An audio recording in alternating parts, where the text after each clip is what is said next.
This is the moment US B-2 bombers dropped £30,000 bunker-buster bombs on Iran's underground nuclear facility at Fordow, a very public demonstration of American power reported around the world. Something which made less headlines was the Scottish nationalist accounts, which went offline at the same moment that those bombs took out Iran's internet access. It's happened again during recent blackouts imposed by Tehran to control street protests. So the real question is, why would genuine Scottish nationalists be based in Iran? Or could these accounts be run by state-sponsored operatives with an interest in destabilising the UK? Disinformation, where people or states deliberately spread information they know to be untrue, is a powerful weapon in an enemy's arsenal. Hostile states can exploit algorithms, amplify division, and make the public doubt what's real and doubt each other.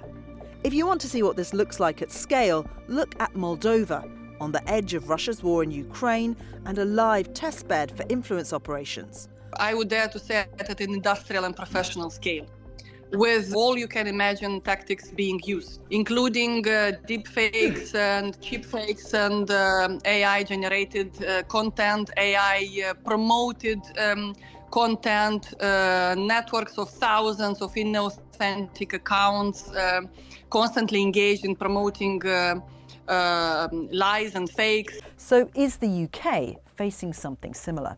I'm not saying this is Russia because I think we genuinely don't know who did this, but no doubt you'll recall that awful but very sort of perniciously clever deepfake of the London mayor in November 2023 about the pro-Palestinian march and its clash with Remembrance Day parades. It turned out that that was not an offence to make such a thing. Just got to London Bridge, so this is probably the last time you'll ever see me, because my phone will go in 2 seconds, it will be stolen, and then I'll be savagely murdered. That's the comedian Dom Jolly, joking about the number of people posting online describing London as if it's a war zone. What everyone's saying. Customer safety information. Serious injuries from trips and falls occur every week on the escalators. You can trip and fall on the escalator as well. Keep your feet away Honestly, from stay the away side from London, rushes it's too dangerous. A recent study looked at the spike in the use of the words dangerous and lawless to describe the capital, and it found that in 2008 those words were used 874 times, but in 2024 the same words were used more than 258,000 times. If you're told all the time that crime in London is out of control and that there are bots feeding that dialogue all the time, you actually become more fearful about what's going on. Now, actually, the crime statistics suggest that crime in London has declined. But if that's the message you keep receiving, you become more fearful.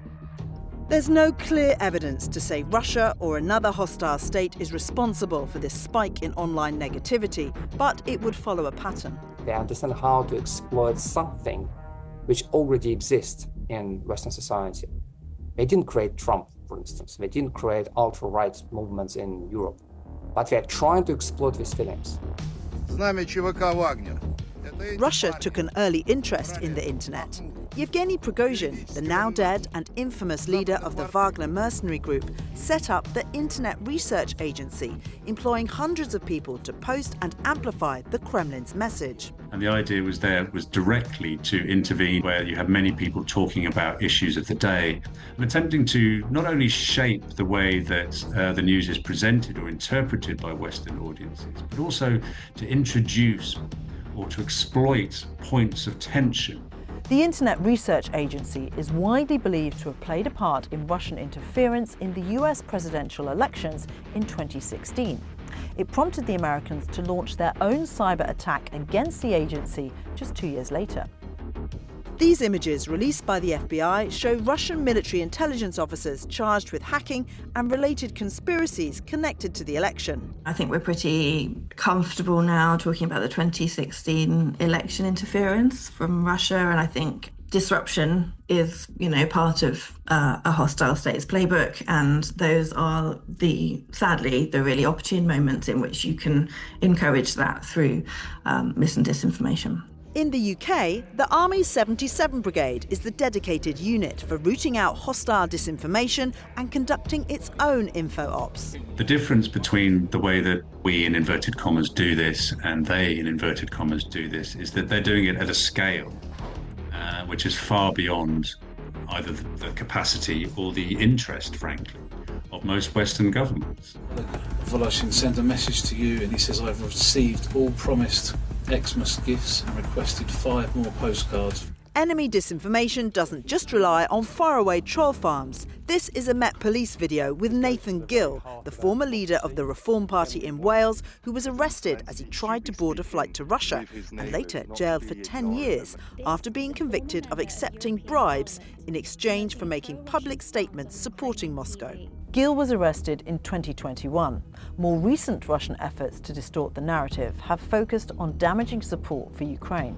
And they think that if it can add to the sense of fatigue, a sense that we have this faraway war while going on when 2 former parts of the Soviet Union fight each other, why should we care and why we should pay for that?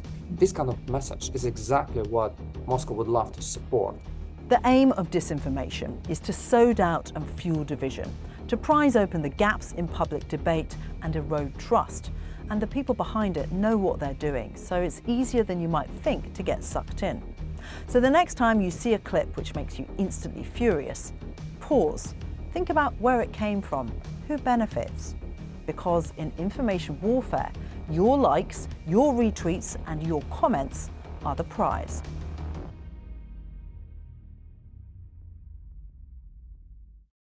Thanks for watching. For more from BFBS Forces News, like and subscribe to our channel.